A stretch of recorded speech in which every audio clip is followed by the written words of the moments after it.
Hoje nós vamos trabalhar dentro de informática para concursos o tópico Windows, iniciando aqui esse tópico e abrindo com alguns aplicativos e algumas funcionalidades do Windows para gente. Veja só, um dos aplicativos, se não o mais importante, é o gerenciador de dados ou gerenciador de arquivos do Windows.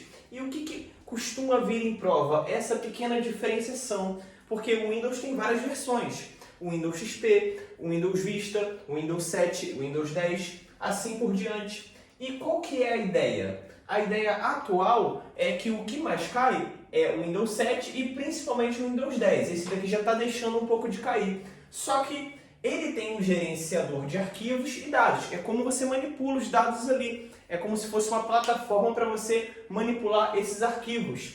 E eles têm dois nomes diferentes. No Windows 7, o nome é Windows Explorer. Já no Windows 10 é explorador de arquivos. Pessoal, meio que deu assim uma modificada, uma repaginada no nome, porque no aplicativo em si não mudou muita coisa, mas é importante você saber esses dois nomes, porque a prova pode chegar e vir a trocar ou perguntar qual que é o gerenciador de dados ou arquivos do Windows 10. Aí lá em uma das opções vai ter Windows Explorer e na outra explorador de arquivos. Não é mais o Windows Explorer, mudou o nome, ok? Então é importante estar esperto nisso.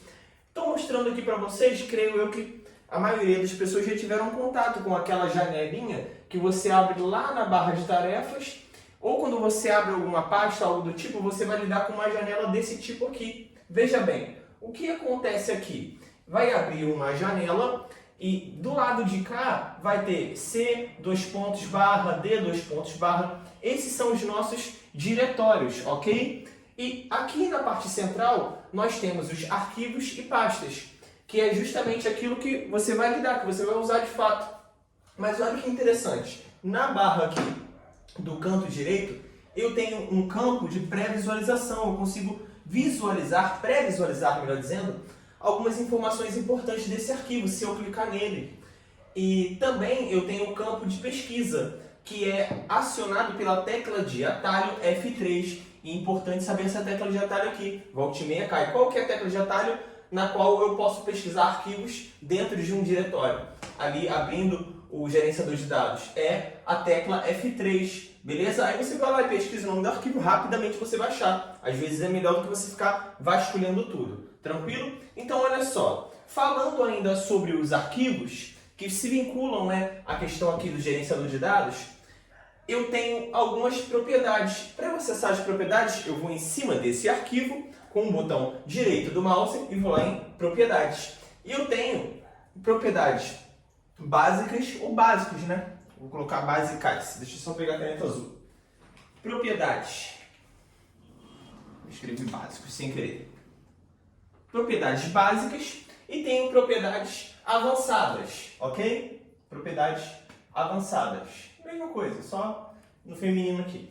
As propriedades básicas são oculto e somente leitura. Oculto é uma coisa que, tipo assim, sumiu, E você coloca oculto, vai sair dali. Nem todo mundo vai conseguir ver aquela pasta. Digamos que é como se eu esconder uma pasta. Eu só vou conseguir acessar ela se eu souber um arquivo, Justamente o nome dela, vou ter que digitar o nome. E já o somente leitura, ele visa a garantir a integridade. Enquanto o oculto, a confidencialidade, vai ser confidencial isso. Nós já estudamos em princípios básicos de segurança da informação.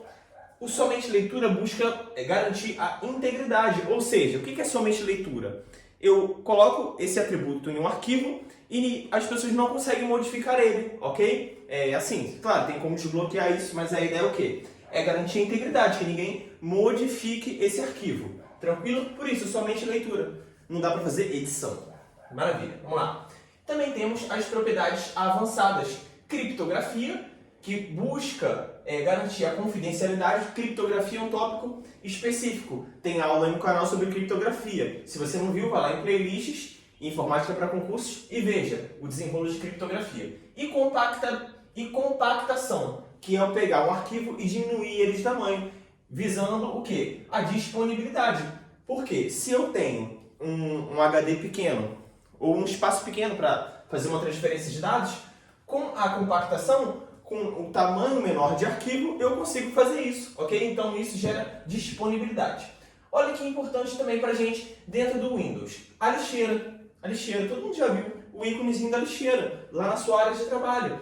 Ela é uma pasta especial. Por que ela é especial? Porque ela não permite manipulação de arquivos. O que significa isso? Eu digitei um texto no Word, por exemplo, e joguei ele lá dentro da lixeira. Eu não consigo editar esse texto dentro da lixeira. Eu tenho que restaurar ele volta para o local original, beleza? E aí sim eu consigo manipular, eu consigo editar ele de alguma maneira. Mas dentro da lixeira não. A lixeira, ela não libera espaço no meu HD ou SSD, na sua memória interna. Por quê? Por quê? Pelo seguinte, ela é uma pasta. O arquivo ainda está dentro do computador, mas ela é uma pasta especial. Se eu quiser, de fato, eliminar aquilo dali, liberando espaço no meu HD ou SSD, eu vou ter que excluir permanentemente. Aí já é outro caso. Tranquilo? Vamos lá. O tamanho da lixeira, ou desculpe, completando, ou eu excluo aquele arquivo também da lixeira, vai liberar espaço. Ou então eu esvazio a lixeira, que aí vai ser de modo a liberar tudo, ok? A liberar todo esse espaço ali que estava ocupado pela lixeira. Tamanho da lixeira, tem algumas questões que cobram, umas questões um pouquinho mais, não chatinhas não, um pouquinho mais avançadas. Elas cobram o tamanho da lixeira. E qual que é o cálculo? Quando eu tenho um diretório ali de até 40 GB, voltando para o diretório, o que são os diretórios? É aquele cara lá, o C dois pontos, o D dois pontos, quando você insere o seu pendrive lá, aí aparece F dois pontos, esses lances aí, o seu HD pode ser representado pelo C dois pontos, tranquilo? Isso são os diretórios. Mas veja bem, o tamanho da lixeira para um diretório de até 40 GB, ele é 10%, ok? Aí você imagina, se eu tenho 40 GB de um HD, a lixeira vai ter tamanho 4 GB, porque é 10%. Agora, já para diretórios maiores que 40 GB, para os primeiros 40 GB, eu conto 10%. Ou seja, eu tenho um diretório de 60 GB. Já vai ter 4 GB, porque vai ser 10% disso. E em cima dos 20 que sobrou, eu vou calcular 5%, ok? E vou até fazer um cálculo aqui para vocês. Sobraram 20, né? Eu já tenho ali, já garanti que eu tenho 4 GB de lixeira. Esse diretório aqui, ele tem 60, ok? Ele tem 60 GB. Eu tenho 4 GB de lixeira, mais 5%, 5 sobre 100, de 20, que sobrou, né? Ok, corto esse zero com esse zero, fica 5 vezes 2, 10. 10 dividido para 10 é 1, ou seja, 1 GB. Portanto, o tamanho dessa lixeira aqui num diretório de 60 GB vai ser 4 GB mais 1 GB, totalizando 5 GB, ok? Esse é o cálculo. Para os primeiros 40 é 10%, normal, assim como aqui em cima. E para os demais é 5%, tranquilo? Veja só que interessante, a Microsoft, né, o Windows ali, ele meio que dá uma recomendação, ele gosta de nos forçar a usar os aplicativos dele, né? Então veja só, eu tenho o navegador padrão do Windows 10, que é o Microsoft Edge. Quem tem Windows 10 certamente já lidou com esse camarada. Às vezes tem gente que entra lá, baixa outro navegador para usar, mas teve que entrar de alguma maneira nele. Veja só. E esse camarada aqui é um navegador, ok? Assim como o Google Chrome, como o Mozilla Firefox, como o Internet Explorer. E ele funciona através do motor de busca chamado Bing, ok? Exemplo, o que é o motor de busca? O Google. O Google é um motor de busca e o Bing também é um motor de busca, ok? Então, fica bem claro um exemplo aí para vocês.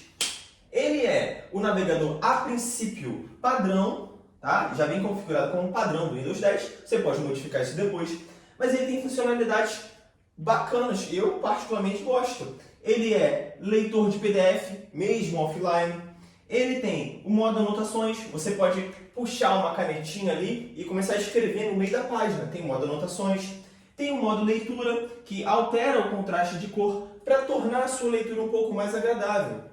Tem interface com o Internet Explorer. Por quê? É para ajudar a abrir páginas. ok? Porque o Internet Explorer é bem antigo. Ele, digamos assim, em tese pode ter uma capacidade de abrir algumas páginas as quais o Microsoft Edge não abre devido aos anos de desenvolvimento. Então eles fazem essa interface com o Internet Explorer para ajudar para tornar o sistema mais robusto, ok? E também tem interface com Cortana que nós vamos estudar daqui a pouco, ok? Nós vamos estudar no quadro de lá, você vai entender legal o que é Cortana, tranquilo? A Cortana, só para adiantar a vocês, é assistente pessoal do Windows. E é como a Siri do seu celular se for iPhone. Mas eu vou explicar isso direitinho lá. Vamos dar um pause e vamos para lá, para outro quadro. Encerrando aqui essa aula, nós vamos conversar ainda sobre o Windows relativo a Cortana e o Windows Hello. Veja só que é importante, que é interessante, que é atual para as provas. A Cortana, ela funciona de modo similar a Siri, para quem tem iPhone ou para quem conhece alguém que tem um iPhone. O que acontece? Você tem assistente pessoal e você fala, por exemplo, Siri, me acorde às 4 da manhã. Ela vai lá e ativa o despertador.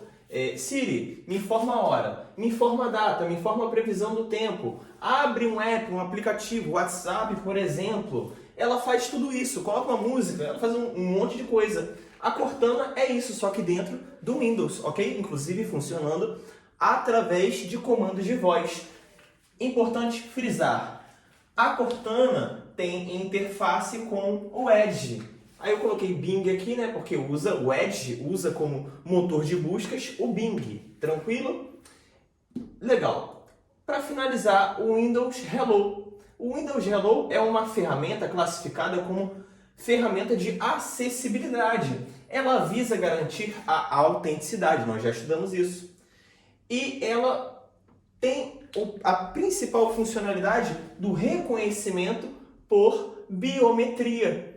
Biometria da face, biometria digital dos dedos, biometria da íris, dos olhos, ok? Então é aquele lance de você pegar o seu notebook e só conseguir desbloquear ele através de uma senha ou através de um reconhecimento biométrico. O tal fato, né, é evidente que ele proporciona, a biometria proporciona acessibilidade.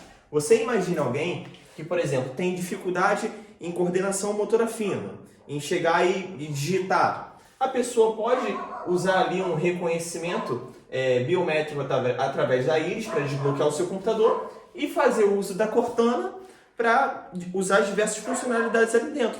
Por isso que é interessante esses dois camaradas e são cobrados em provas, são temas bem atuais, beleza? Então a gente encerra essa aula por aqui.